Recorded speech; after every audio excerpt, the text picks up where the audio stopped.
बिस्मिल्लाहिर्रहमानिर्रहीम। Dear all aspirants, अस्सलाम वालेकुम वरहमतुल्लाहि वबरकातुहू। Punjab public service commission lecturer post computer science subject. आज हम डिस्कस करेंगे पास्ट पेपर 2017। जो पास्ट पेपर हैं उनको डिस्कस करने से हमें आइडिया होता है कि पीपीएससी किस तरह के क्वेश्चन पूछता है। हालांकि ये बात मैं आपको बिल्कुल क्लैरिटी के साथ बता देता हूँ कि पीपीएससी लाजमी नहीं है कि जो पहले पेपर्स में क्वेश्चन आए उन्हीं को फॉलो करे या उनमें से कोई क्वेश्चन आ जाए, ऐसा लाजमी नहीं होता। लेकिन कम अज़ कम एक आइडिया हो जाता है कि किस तरह के क्वेश्चन आ रहे हैं। तो 2017 में ऑपरेटिंग सिस्टम का अच्छा खासा पोर्शन था पेपर में, और इसके बारे में ये कंट्रोवर्शियल पेपर भी था। मतलब ये कोई एक दो दिन पहले लीक भी हुआ और इस तरह की कोई न्यूज़ भी चली, लेकिन बहरहाल एट द एंड कोई उसका सलूशन नहीं था। एनी हाउ हम ये देखते हैं। फिर उसके बाद ये पेपर मतलब जो आपके मुख्तलिफ पब्लिशिंग कंपनीज़ हैं उन्होंने इसको पब्लिश भी किया और कई ग्रुप्स में भी ये चलता रहा। तो 2017 का पेपर हम डिस्कस करते हैं। तो इसमें ये देखें, ये एक प्रिंटेड फॉर्म में किसी बुक में भी अवेलेबल है, जो मतलब ये पब्लिशर छापते हैं। तो ये आपका पेपर था 2017 का। इसमें तो बाय द वे आंसर्स भी दिए गए हैं कि कौन से क्वेश्चन का कौन सा आंसर है, लेकिन हम इन क्वेश्चंस को हम थारोली देखेंगे इंशाल्लाह। तो इसमें जो इस पेपर में जो सबसे पहला क्वेश्चन था वो था, which module gives control of the CPU to the process selected by the short term scheduler. तो यानी कि शॉर्ट टर्म स्केजुलर जो प्रोसेस सिलेक्ट करता है तो वो कौन सा मॉड्यूल है जो कि उस प्रोसेस को सीपीयू के साथ अटैच करता है, बाइंड करता है, कंट्रोल सीपीयू का उसको अलॉट करता है। तो डिस्पैचर है, इंटरप्ट है, स्केजुलर है, नन ऑफ द मेंशन्ड। तो पीपीएससी का पेपर अटेम्प्ट करने में थोड़ा सा हमें कुछ ट्रिक्स को भी यूज़ करना पड़ता है। अब देखें, स्केजुलर तो पहले ही है जो कि जिसने स्केजुअल कर दिया। इंटरप्ट बिल्कुल एक अलग से चीज़ का नाम है। तो चांसेस डिस्पैचर के निकलते हैं, लेकिन हम इसको देखते भी हैं, है तो डिस्पैचर। हम देखते हैं थोड़ा सा इसकी डिटेल में जाते हैं। तो जो लॉन्ग टर्म स्केजुलर होता है या जॉब स्केजुलर होता है वो प्रोसेस को सिलेक्ट करता है and loads them into memory for execution. तो लॉन्ग टर्म जो स्केजुलर है या जॉब स्केजुलर जिसे कहा जाता है वो मेमोरी में लेके आता है प्रोसेस को। ठीक है जी। द शॉर्ट टर्म स्केजुलर और CPU scheduler selects among the processes that are ready to execute and allocate the CPU to one of them। किसी एक को वो CPU असाइन करवा देता है। देन फिर क्या होता है, फिर डिस्पैचर जो है वो डिस्पैच करता है, उसको अटैच करवाता है।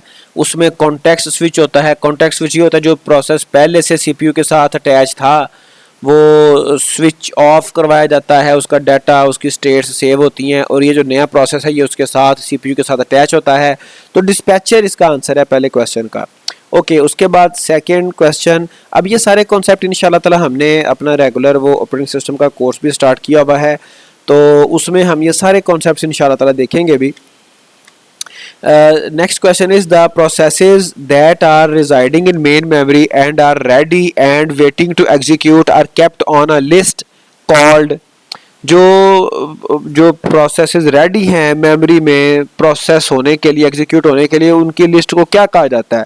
जॉब क्यू कहा जाता है, रेडी क्यू कहा जाता है, एग्जीक्यूशन क्यू कहा जाता है, या प्रोसेस क्यू कहा जाता है। तो इसमें इस लिस्ट में दो क्यूज तो सही से उसने बताई हुई हैं, मतलब दो नाम तो सही, एक्चुअल क्यूज एग्जिस्ट भी करती हैं। आंसर इसका रेडी क्यू है, और इसमें दो क्यूज बिल्कुल इररेलेवेंट हैं।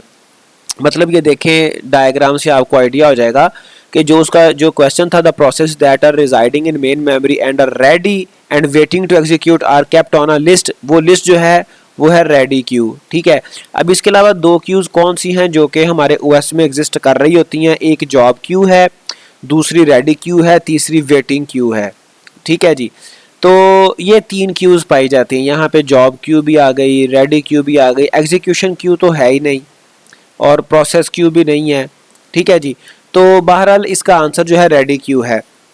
और इसके अलावा जो दो क्यूज़ एग्जिस्ट करती हैं, रेडी क्यू के अलावा जॉब क्यू और डिवाइस क्यू, या उसको वेटिंग क्यू भी कहते हैं। Okay, the interval from the time of submission of a process to the time of completion is termed as, जब प्रोसेस सबमिट हुआ और प्रोसेस की कंप्लीशन तक जो इंटरवल है, जो टाइम स्पैन है, वो क्या कहलाता है? वेटिंग टाइम है, टर्न अराउंड टाइम है, रिस्पॉन्स टाइम है, थ्रूपुट है। तो वेटिंग टाइम तो नहीं हो सकता ना, क्योंकि वो प्रोसेस तो आपका सबमिट हो चुका है, वेट तो फिनिश हो गया, वेटिंग टाइम नहीं है, ठीक है। और जब वो सबमिट हो गया फिर वो रिस्पॉन्स टाइम भी नहीं है। तो अब इन दो में टाई है ना। तो अब देखें, throughput is something else. Throughput क्या होता है? किसी एक यूनिट टाइम में प्रोसेस कितने प्रोसेसेस को एग्जीक्यूट करता है, वो आपका थ्रूपुट कहलाता है। टर्न अराउंड टाइम है, ठीक है जी। टर्न अराउंड टाइम क्या होता है? Waiting to get into memory वो वाला time, plus waiting in the ready queue वाला time, plus executing on the CPU वो टाइम, प्लस डूइंग आईओ। सारा जो इसकी कंप्लीशन तक जितने भी ये 3-4 फेजेस हैं, ये सारे मिला के जो टाइम बनता है वो आपका टर्न अराउंड टाइम कहलाता है। ओके, नेक्स्ट क्वेश्चन, क्वेश्चन 4 था, which scheduling algorithm allocates the CPU first to the process that requests the CPU first। अब ये मल्टीपल हमारे पास एल्गोरिदम है। स्केजुलिंग एल्गोरिदम कहता है वो कौन सा एल्गोरिदम है जो कि सीपीयू उस प्रोसेस को पहले असाइन करता है जो कि सीपीयू की रिक्वेस्ट पहले करता है। तो ये हमारे पास कई एक जो एल्गोरिदम है, first come first serve, shortest job first, priority scheduling, none of the. तो ये तो बिल्कुल सिंपल सा क्वेश्चन है। जो पहले रिक्वेस्ट करेगा उसको पहले सीपीयू असाइन होगा। ये फर्स्ट कम फर्स्ट सर्व आ गया, ठीक है जी। ये इसमें तो कोई इसकी लंबी चौड़ी डिबेट ही नहीं है। और शॉर्टेस्ट जॉब फर्स्ट में क्या होता है? जिसका काम सबसे कम है। हम जाते हैं ना, कभी मुझे अचानक ही ज़हन में बात आ गई, वो कहीं पे रोटियां लगवाने जाएं तंदूर पे या नान लेने जाएं, तो किसी ने 100 नान का ऑर्डर दिया हुआ है। एक बंदा आता है, कहता है जी मेरे सिर्फ 2 ही नान है सर, मुझे वो पहले लगा दें, ठीक है। तो ये शॉर्टेस्ट जॉब फर्स्ट भी एक एल्गोरिदम है। फिर प्रायोरिटी स्केजुलिंग भी, हॉस्पिटल में जाएं, एक बंदा बीमार है, वो जनाब अपने बुखार की मेडिसिन लेने आया, दूसरा बंदा उसको कोई सर में दर्द है, तीसरा आता है उसकी जनाब हाथ कट गया है, एक्सीडेंट हुआ हुआ है, ब्लीडिंग हो रही है बड़ी ज़्यादा, तो उसकी प्रायोरिटी है, उसको प्रायोरिटी बेसिस पे ट्रीट किया जा सकता है। तो ये सारे एल्गोरिदम आपके चलते हैं ओएस में भी। तो यहाँ पे फर्स्ट कम फर्स्ट सर्व, जो पहले रिक्वेस्ट हुई, पहले प्रोसेस को सीपीयू साइन हो गया, ये फर्स्ट कम फर्स्ट सर्व एक एल्गोरिदम है, ये इसका आंसर होगा। तो उसके बाद क्वेश्चन नंबर 5 जो था, in priority scheduling algorithm CPU is allocated to the process with highest priority, और दूसरा है विद लोएस्ट प्रायोरिटी, तीसरा है equal priority processes can not be scheduled, none of the mention. तो जो है वो अनलकीली 2, 4, 10 प्रोसेसेस की प्रायोरिटी इक्वल आ गई, अब वो स्केड्यूल हो ही नहीं सकते। तो ये तो ऐसी चीज़ है जिसको हम मतलब कंसीडर ही ना करें। तो अब आ गया हाईएस्ट प्रायोरिटी लोएस्ट। तो ये भी बड़ा एक लॉजिकल सा क्वेश्चन है, जिसकी प्रायोरिटी हाई होगी that will be given preference, ठीक है जी। तो ये इसका आंसर, कोई इसमें भी कोई टेक्निकल बात इतनी नहीं है।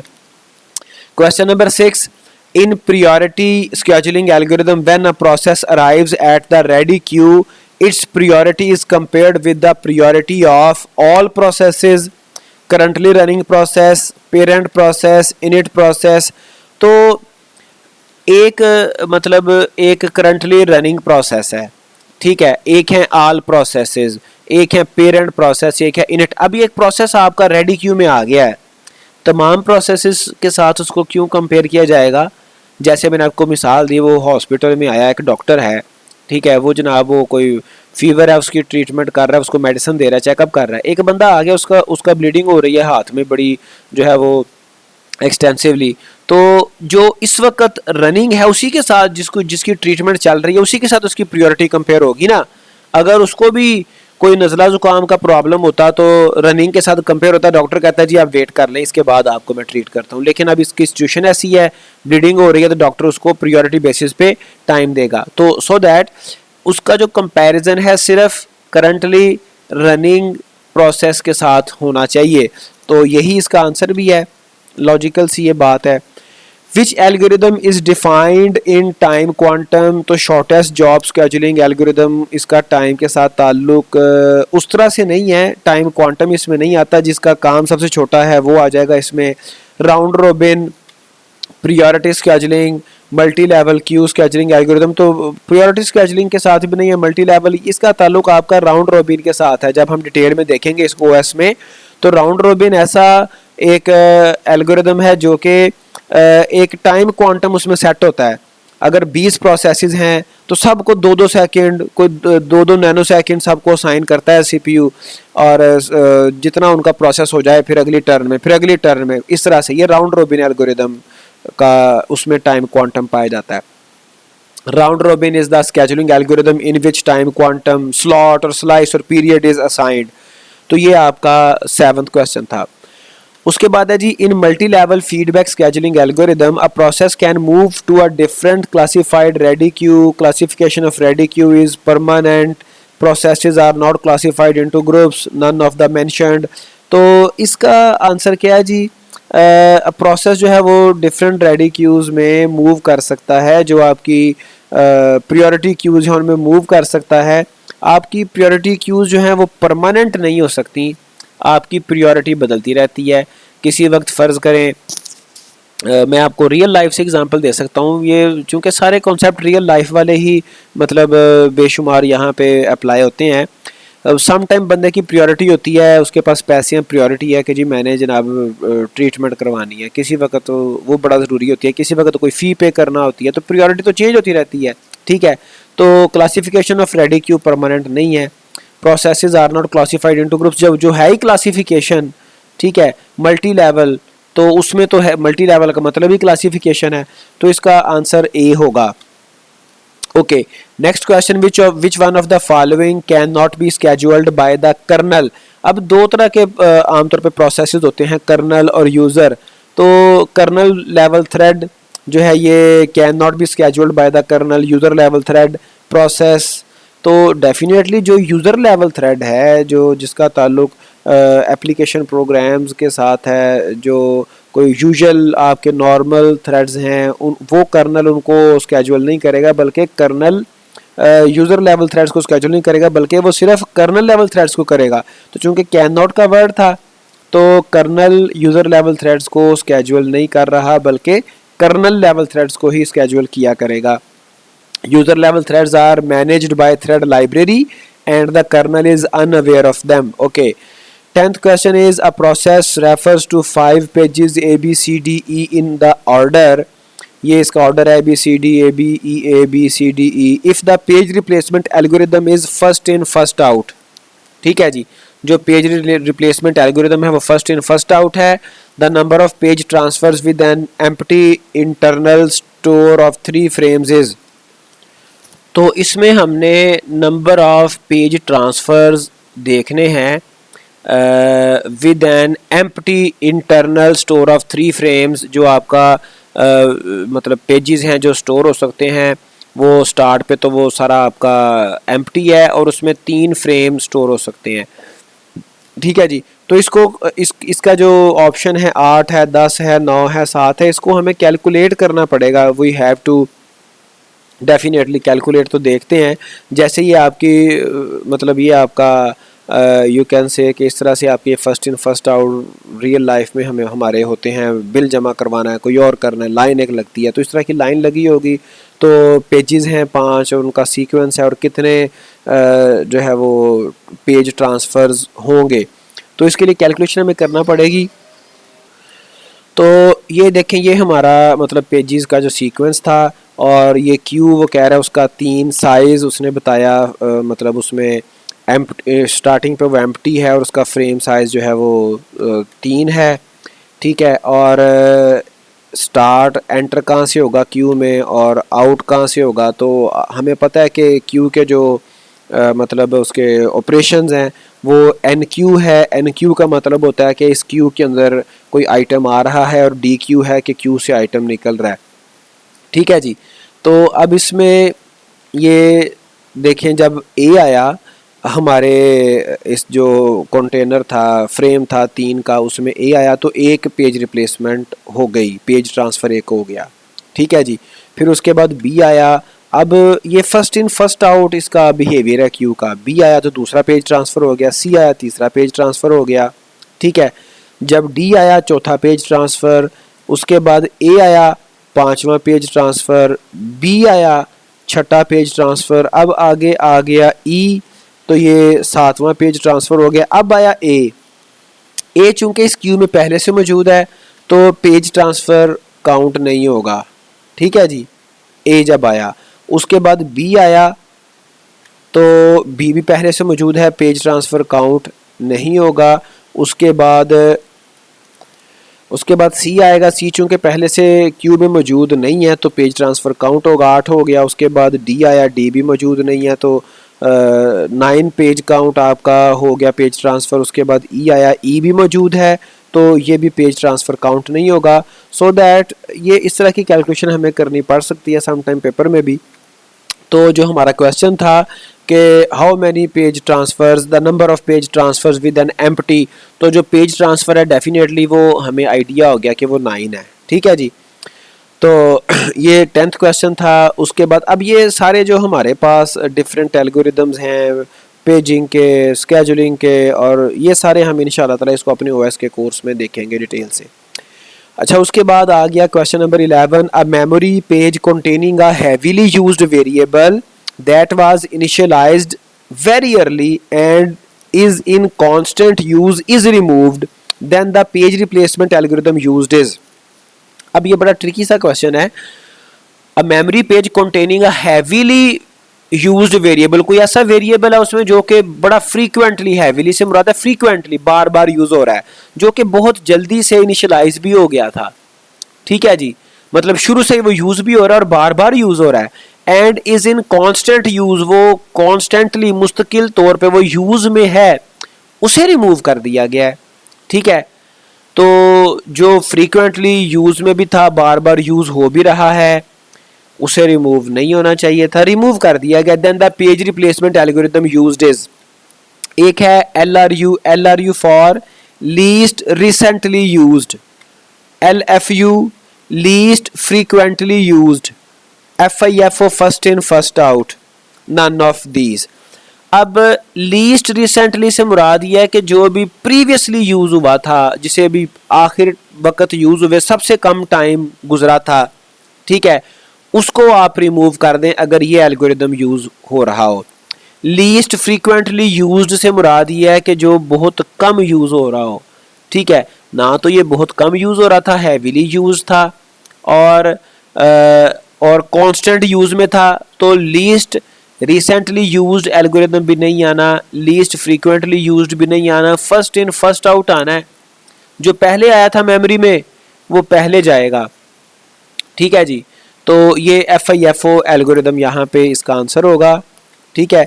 लीस्ट रिसेंटली यूज कौन सा होता है? Not been use for the longest period of time, जो लॉन्गेस्ट पीरियड से नहीं यूज हुआ होगा उसको निकाल देंगे। ठीक है। और frequently the page with the smallest frequency, जिसको यूज करने की फ्रीक्वेंसी बहुत कम होगी, वो निकाल देंगे। फ्रीक्वेंट नहीं है इतना, वो कभी कभार यूज हो रहा है। तो यहाँ पे FIFO है इसका answer, first in first out algorithm is used here, जो पहले आएगा पहले चला जाएगा, ये इसका आंसर था। Question number 12, users dash that their processes are running on a page system, users are aware, users are unaware, are informed, none of these. अब हम कंप्यूटर के यूजर्स हैं। ठीक है। किसी प्रोग्राम के, किसी एप्लीकेशन के हम यूजर्स होते हैं। क्या हमें पता होता है कि हमारे जो प्रोसेसेस हैं वो पेज सिस्टम के ऊपर रन कर रहे हैं? क्या हमें इस चीज़ का पता होता है? तो यूज़र्स आर अनअवेयर, यूज़र्स को नहीं पता होता। ठीक है जी। यूज़र्स को तो ये नहीं पता होता पेज क्या है। मोस्टली जो हमारे नेब यूज़र्स हैं उनको तो ये नहीं पता पेजिंग है क्या, तो दे आर अनअवेयर। ठीक है। Users might not know that about the OS। Okay. Question number 13. The aim of creating page replacement algorithm is to replace page faster, increase the page fault rate, decrease the page fault rate, to allocate multiple pages to processes। तो इसको हम step by step देखते हैं। Replace faster करके हमने क्या करना है, उससे हमें क्या बेनिफिट मिलेगा, और मल्टीपल पेजेस एक प्रोसेस को साइन करके क्या बेनिफिट मिलेगा, जितने उसको जो डाटा जो पेजेस रिक्वायर्ड हैं वही उसको साइन होने चाहिए, और हमें फॉल्ट रेट इंक्रीज करके क्या बेनिफिट मिलेगा। तो इसका पर्पज होता है decrease the page fault rate. ठीक है जी, okay, decrease the page fault rate इसका आंसर है। Okay, next is a first in first out replacement algorithm associates with each page the, जाहिर बात है फर्स्ट इन फर्स्ट आउट तो उसके साथ टाइम एसोसिएट होगा ना, time it was brought into memory, size of the page in memory, page after and before it, all of these नहीं, time है ना फर्स्ट इन फर्स्ट आउट, इसके नाम से जाहिर है जो पहले आया, जो 7 बजे आया वो जल्दी चला जाएगा, जो 8 बजे आया वो लेट जाएगा, ठीक है, जो 11 बजे आया वो जाएगा उससे भी लेट। ठीक है जी, फ़र्ज़ करें किसी एम्प्लॉयज़ हैं उनका 6 घंटे वर्किंग आवर है, एक एम्प्लॉय सुबह 6 बजे का ड्यूटी कर रहा है, दूसरा एम्प्लॉय 10 बजे आया है, तो 6 घंटे पूरे करके जाएंगे ना। तो इसका answer time it was brought into memory. Question 15 है optimal page replacement algorithm is replace the page that has not been used for a long time, replace the page that has been used for a long time, replace the page that will not be used for a long time, none of these। तो पहली बात है कि optimal को समझें, optimal कहते हैं the best या simply best, best page replacement. आप किस पेज को मेमोरी में से रिमूव करना चाहेंगे, रिप्लेस करना चाहेंगे, ठीक है जी। That has not been use, जो कि बड़े लंबे अरसे से यूज़ नहीं हुआ उसको रिमूव करना चाहेंगे, या फिर that has been use for a long time, जो कि पहला था नॉट बीन, जो कि लंबे अरसे से यूज़ नहीं हो रहा, जो कि लंबे अरसे से यूज़ हो रहा है, क्या उसको रिमूव करना चाहेंगे, या फिर उसको रिमूव करना चाहेंगे जो कि लंबे अरसे तक यूज़ नहीं होगा। ठीक है, तो हम ये वाला पेज रिमूव करना चाहेंगे। मुझे पता है मेरे समर सीज़न के ड्रेसेस हैं, ठीक है, वो मेरे लंबे अरसे तक कोई 3 माह तक 4 माह तक यूज़ नहीं होने, मैं उनको अपनी जो मेरे मतलब एक्टिव कोई एरिया है, कोई कबर्ड्स हैं कुछ जहाँ पर मैंने वो अपने ड्रेसेस हैंग किए हुए हैं, तो मैं वहाँ से उनको रिप्लेस कर दूँगा। ठीक है, तो ये वाला इसका ऑप्शन जो है वो करेक्ट है, replace the page that will not be use for a long time, और इसका ताल्लुक फ्यूचर के साथ है। तो नेक्स्ट क्वेश्चन इससे रेलिवेंट, ये optimal page replacement algorithm is difficult to implement because it requires a lot of information, it requires future knowledge of the reference string, it is too complex, it is extremely expensive. तो बड़ी common सी बात है, अब हमें winter का तो पता है कि ये फरवरी तक जाना है, मार्च में जाके मौसम ज़रा खुलना है, ठीक है, लेकिन हमें ये नहीं पता कि कौन सा पेज कब उसकी ज़रूरत पड़ जाएगी। तो it requires future knowledge so that इसको इम्प्लीमेंट करना डिफ़िकल्ट होता है। ठीक है जी, LRU least recently used page replacement algorithm associates with each page the dash least recently, के उसके साथ भी जाहिर बात है लास्ट टाइम कब यूज़ हुआ, टाइम एसोसिएट होगा ना, time it was brought into memory नहीं, time the time of that page last use, page after and before it, तो the time of the that page last use, ये वाला इसका option है कि जो last time least recently used, तो जो लास्ट टाइम यूज हुआ वो कब हुआ, कितना इससे टाइम गुजर चुका हुआ है। ठीक है जी, because LRU checks that when last time page was used, it is if it is long since then the page replaced. ठीक है जी, ये इसका LRU का वर्क करने का तरीकाकार। तो ये सारे क्वेश्चंस आप देख लें OS से आ रहे हैं। Okay, for 3 page frames the following is the reference string, how many page fault does the LRU page replacement algorithm produce। अब इसको भी हमें कैलकुलेट करना पड़ेगा, ये हमारे पास कोई मतलब ऐसा तुक्का नहीं लगा सकते, तो इसको हम क्या करेंगे, इसको हम कैलकुलेट कर लेते हैं। आंसर तो आपने प्रीवियस स्लाइड से बहरहाल देख लिया, लेकिन ये देखें हमारे पास ये 3 का उसने कहा था फ्रेम है, तो जब पेज आएगा, पेज फॉल्ट की बात है ना, तो एल्गोरिथम जो उसने बताया हमें वो कौन सा यूज़ हो रहा है, LRU least recently use algorithm use हो रहा है, तो इसको हम बहरहाल कैलकुलेट करते हैं। लीस्ट रिसेंटली मतलब ऐसा एल्गोरिथम जिसमें जो पेज जो है वो जिसको यूज़ हुए ज़्यादा अरसा गुजर गया ना, जो सबसे पुराना का इस्तेमाल में आया था, हम उसको रिप्लेस करना पड़ा तो उसको रिप्लेस करेंगे। ठीक है, जो रिसेंट यूज़ हुआ है उसको हम रिप्लेस नहीं करेंगे। तो ये देखें फ्रेम है 7 आया, तो 7 इसमें आ गया, तो ये हमारा 7 चूँकि हमारे फ्रेम में नहीं था तो एक पेज फॉल्ट आ गया। ठीक है, फ्रेम हम उसको अपनी मेमोरी में लेके आए। फिर 0 आया तो ये दूसरा पेज फॉल्ट, 1 आया तीसरा पेज फॉल्ट, अब 2 आया। अब यहाँ पर ये जो रेड कलर इस फ्रेम के अंदर जो रेड कलर ना ये रिप्रेजेंट कर रहा है कि ये वाला इस प्रोसेस ये लीस्ट रिसेंटली यूज्ड है, इसको सबसे ज़्यादा टाइम गुजर चुका हुआ है इस्तेमाल हुए हुए। प्रीवियसली हमने क्या इस्तेमाल किया था 0, अभी करंटली हमने 1 पेज इस्तेमाल किया, उससे पहले 0 इस्तेमाल किया, उससे पहले 7 इस्तेमाल किया था, तो 7 हमारा अब हिट लिस्ट पे है। जब 2 हमें रिक्वायर्ड होगा मेमोरी में आएगा तो 7 से रिप्लेस होगा, ठीक है। अब 0 जो है वो पुराना यूज़ हुआ भाई, यहाँ से भी आप देख सकते हैं 2 1 अभी रिसेंट है, 0 पुराना है, ठीक है। तो जब अगला फिर 0 आ गया तो 0 करंटली जब आया तो ये तो पहले से मेमोरी में मौजूद है, तो ये पेज फॉल्ट भी नहीं आएगा, ठीक है। लेकिन पेज फॉल्ट तो नहीं आया, लेकिन जो लीस्ट रिसेंटली यूज्ड है, अभी हम 0 तो अभी यूज़ किया है, 2 उससे पहले किया था 1, अब ये 1 चेंज हो गया 0 मेमोरी में आने से, लीस्ट रिसेंटली यूज्ड जो हिट लिस्ट पे है वो 1 आ गया। 3 आया मेमोरी में तो हम 1 से इसको रिप्लेस करेंगे और हिट लिस्ट पे 2 है। 0 आया, 0 पहले से मौजूद है तो कोई पेज फॉल्ट तो नहीं हम काउंट करेंगे, लेकिन जो है उसका जो रिसेंटली लीस्ट रिसेंटली यूज्ड है वो जब 0 आएगा तो फिर वो 2 ही रहेगा, चेंज नहीं होगा, चूँकि वही सबसे पहले प्रीवियसली लास्ट टाइम यूज़ हुआ था, सबसे जिससे ज़्यादा टाइम गुजर चुका हुआ है। अब 4 आया मेमोरी में तो 2 से रिप्लेस होगा, और जब 4 मेमोरी में आएगा तो हिट लिस्ट पे 3 को आना चाहिए, ठीक है जी। हिट लिस्ट पे अब 3 आ गया, ठीक है। उसके बाद अब 2 आया मेमोरी में, 3 से रिप्लेस होगा और हिट लिस्ट पे 0 चला जाएगा। 3 आया तो ये 0 से रिप्लेस होगा, हिट लिस्ट पे 4 चला जाएगा। मुझे तो समझ आ रही हैं चीज़ें, आप भी इसको ज़रा गौर करेंगे तो आइडिया हो जाएगा। 0 आएगा 4 से रिप्लेस होगा, हिट लिस्ट पे 2 चला जाएगा। 3 आएगा तो 3 पहले से मौजूद है फ्रेम में मेमोरी में, तो हिट लिस्ट पे जो है वो 2 ही रहेगा, ठीक है जी। और लेकिन पेज फॉल्ट काउंट नहीं होगा क्योंकि पहले से मेमोरी में ये मौजूद था 3 फ्रेम। ओके, 2 आएगा, 2 रिप्लेस हो जाएगा, बल्कि मेमोरी में पहले से मौजूद है, तो जो लीस्ट रिसेंटली यूज्ड है वो चेंज होगा, वो 0 हो जाएगा, ठीक है जी। 1 आएगा, 1 0 से रिप्लेस होगा और 3 हिट लिस्ट पे होगा।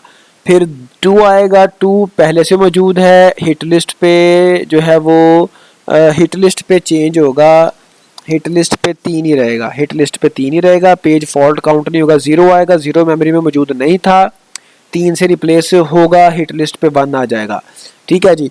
फिर जो है वो 1 मेमोरी में पहले से मौजूद है, हिट लिस्ट पे 2 आ जाएगा, पेज फॉल्ट काउंट नहीं होगा क्योंकि मेमोरी में पहले से मौजूद था। 7 आएगा, 7 2 से रिप्लेस होगा, पेज फॉल्ट काउंट भी होगा और हिट लिस्ट पे जाएगा 0। 0 पहले से मौजूद है, पेज फॉल्ट काउंट नहीं होगा और हिट लिस्ट पे जाएगा 1, ठीक है जी। 1 आएगा और ये मेमोरी में पहले से मौजूद है, पेज फॉल्ट काउंट नहीं होगा, तो पेज फॉल्ट हमारा जो है वो 12 आया। तो क्वेश्चन जो था उसकी ऑप्शन थी 10 15 11 12, तो 12 हमारा आंसर है इसका। दोबारा देख लें ताकि आपको क्लैरिफिकेशन हो जाए। For 3 page frames the following is the reference string, how many page fault does the LRU page replacement algorithm produce, least recently used page replacement algorithm कितने जो है वो फॉल्ट मतलब वो प्रोड्यूस करेगा, तो वो उसका आंसर 12 है। तो ये था क्वेश्चन नंबर 18। तो इसके बाद क्वेश्चन नंबर 19 है, CPU fetches the next instruction from memory according to the value of program counter, status register, instruction register, program status word। तो ये अब क्वेश्चन जो है इसका ताल्लुक OS के साथ भी हो सकता है, कंप्यूटर आर्किटेक्चर या और डिफरेंट आपके सब्जेक्ट्स हैं जिसमें ये टॉपिक पढ़ा जाता है। आंसर है प्रोग्राम काउंटर। प्रोग्राम काउंटर में नेक्स्ट इंस्ट्रक्शन का जो एड्रेस है वो मौजूद होता है। The program counter sometimes called the instruction pointer keeps track of the next memory address of the instruction that is to be executed once the execution of the current instruction is completed। जब currently instruction जो भी चल रही थी वो मुकम्मल हो जाती है, फिर वो पीसी में से देख के नेक्स्ट इंस्ट्रक्शन को एग्जीक्यूट किया जाता है। Question number 20, a memory buffer used to accommodate a speed differential is called. Memory buffer जो कि स्पीड डिफरेंशियल को अकोमोडेट करता है। स्टैक पॉइंटर है, कैश है, अकोमोलेटर है, डिस्क बफर है। तो यहाँ पर कुछ नहीं बताया गया कि कौन सी डिवाइसेस हैं, क्या हैं। तो सीपीयू और जो आपकी रैम है उसके दरमियान मतलब कैश मेमोरी है जो कि स्पीड डिफरेंशियल को अकोमोडेट करती है। Cache memory is an extremely fast memory that acts as a speed differential buffer between RAM and the CPU, right.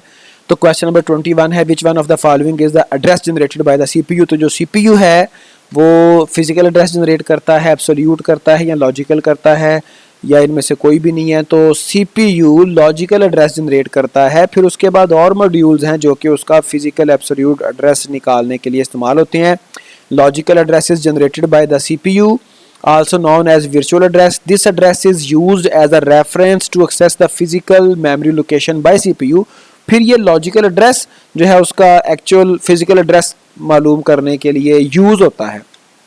Okay, question number 22 is run time mapping from virtual to physical address is done by memory management unit CPU PCI. तो CPU ने तो logical address generate कर दिया, ठीक है। तो memory management unit है जो कि फिजिकल एड्रेस बनाता है, ठीक है जी। Logical address must be mapped to the physical address by hardware device called memory management unit.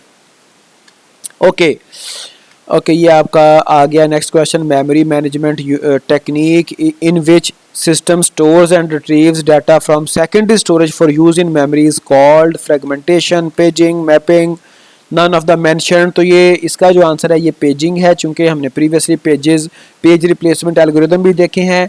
तो paging is a storage mechanism done with, चूँकि हमारी जो सेकेंडरी जो प्राइमरी मेमोरी है वो आमतौर पे कम होती है, कम पड़ जाती है। सिंपल सा कॉन्सेप्ट देखें कि हमारी फ़र्ज़ करें अगर 4 GB रैम है तो जो हमारा OS इंस्टॉल्ड है हमारी डिस्क पे वो 12 GB का है, 12 GB उसने स्पेस ली हुई है। फिर हम और भी उसके ऊपर बीसियों सॉफ्टवेयर चला रहे होते हैं, तो मेन मेमोरी सफिशिएंट नहीं होती, फिर वहाँ पे पेजिंग का कॉन्सेप्ट आता है। Paging is a storage mechanism done with cooperation between OS and hardware that allows, क्या करता क्या है, OS to retrieve processes from the secondary storage into the main memory in the form of pages. Pages are small fixed size blocks of physical memory which is called frames. तो ये छोटे छोटे size के मतलब blocks होते हैं जो कि मेमोरी में जो रेलिवेंट ब्लॉक्स हैं सिर्फ वही मेमोरी में लाए जाते हैं, जिससे हम एफिशिएंटली इफेक्टिवली अपनी मेन मेमोरी को रैम को यूज़ कर लेते हैं। Question number 24, the interrupt request line is a part of the data line, control line, address line, none. तो इंटरप्ट है ना, एड्रेस नहीं है, डाटा नहीं है। इंटरप्ट कहते हैं किसी चीज़ को कोई काम चल रहा था, कोई उसमें हार्डवेयर लेवल का कोई सॉफ्टवेयर लेवल का इंटरप्ट आ गया, कोई उसको आपने चीज़ को रोक दिया, तो ये आपकी कंट्रोलिंग है, कंट्रोल लाइन इसका आंसर है। The interrupt request line is a control line along which the device is allowed to send the interrupt signal. Control line होती है जिसके ज़रिए से आप सिग्नल सेंड करते हैं। 25 question, the return address from the interrupt service routine is stored on system he process register process stack memory. तो ये आपका प्रोसेस स्टैक के ऊपर आपका जो इंटरप्ट है उस वो रिटर्न होता है। Okay, the processor after servicing the interrupts store the return address in the stack when a program is loaded into the memory and it becomes a process, it can be divided into 4 section। आपके process के 4 section बन जाते हैं, stack है, heap है, text है और data है। तो स्टैक के ऊपर ये रिटर्न करता है जो है ना वो इंटरप्ट को सर्विस प्रोवाइड करने के बाद। Question number 26, the signal send to the device from the processor to the device after receiving an interrupt is interrupt acknowledge, return signal, service signal, permission signal, the signal sent to the device from the processor to the device। अब ये same ऐसे question पूछा गया, हालांकि ये इसमें wording इसकी कंफ्यूजिव है, तो इसमें टू द डिवाइस ये 2 टाइम यूज़ हो गया जो कि इतना मुनासिब नहीं है। आफ्टर रिसीविंग एन इंटरप्ट, जब इंटरप्ट रिसीव हुआ उसको प्रोसेसर ने डिवाइस की तरफ सेंड किया, तो कहाँ पर सेंड करेगा, तो ये इंटरप्ट एक्नॉलेज वो कहलाएगा, रिटर्न सिग्नल नहीं है। इंटरप्ट एक्नॉलेज क्या है, processor upon receiving the interrupt should let the device now that it's interrupt request is received. तो ये इंटरप्ट एक्नॉलेज कहलाता है कि जी आपका इंटरप्ट जो है वो रिसीव हो गया है। Question number 27, a relational database consist of a collection of, अब यहाँ पे DBMS शुरू हो गया। रिलेशनल कहते ही टेबल को है, tables, field, records, keys. Relational database tables के ऊपर कंसिस्ट कर रही होती है, ठीक है जी, इसमें टेबल्स आते हैं। Tables also known as relations in relational database. फिर फील्ड किसे कहते हैं, कॉलम होते हैं ये एट्रीब्यूट भी कहते हैं इसको। रिकॉर्ड क्या होते हैं, रिकॉर्ड को रो भी कहते हैं, टपल भी कहते हैं। कीज़ क्या होती हैं, ये कंस्ट्रेंट्स होते हैं, प्राइमरी की, फॉरेन कीज, आपके डिफरेंट जो है वो सुपर की और मिनिमल सुपर की, ये सारी फिर कीज़ का कॉन्सेप्ट आ जाता है रिलेशनल डाटाबेसेस में। Okay, question number 28 is a dash in a table represents a relationship among a set of values. So column है, key है, row है, entry है, इसका आंसर है row। ये आपकी relationship different values के दरमियान जो शो करता है, ये row शो कर रही होती है। row जिसको record भी कहते हैं, tuple भी कहते हैं, is a whole set of attributes। जितने भी आपके फर्स्ट करें स्टूडेंट रिकॉर्ड था, रोल नंबर था, नेम था, क्लास था, तो इन सब का एक रिलेशन है, represents a relation among these values। In values के दरमियान रिलेशन बनता है तो फिर ये एक रो बनती है। 29 question, the term dash is use to refer to a row. अब रो के लिए टपल भी यूज होता है, रो के लिए रिकॉर्ड भी यूज होता है। यहाँ पे क्या क्या एट्रीब्यूट है, टपल है, फील्ड है, इंस्टेंस है, तो इसका आंसर टपल होगा। ठीक है जी, tuple is one entry of the relation, row record with several attributes which are field. तो एक जो रो है उसमें उसमें जो है एसोसिएशन होती है डिफरेंट फील्ड्स की वैल्यूज की, तो रो को टपल भी कहते हैं। Next is the term attribute refers to a attribute. अब ये कॉमन से क्वेश्चन है, एट्रीब्यूट कॉलम को भी कहते हैं, एट्रीब्यूट जो है वो उसके फील्ड को भी कहते हैं, रिकॉर्ड कॉलम टपल की, तो यहाँ पे ये कॉलम इसका आंसर आएगा। It was very simple question. तो ये 30 क्वेश्चन हो गए। तो हम इंशाल्लाह ताला बाकी जो क्वेश्चन हैं, बाकी जो पेपर है वो हम इंशाल्लाह ताला नेक्स्ट डिस्कस करेंगे। आज के लिए इतना ही। टेक केयर, अल्लाह हाफिज़।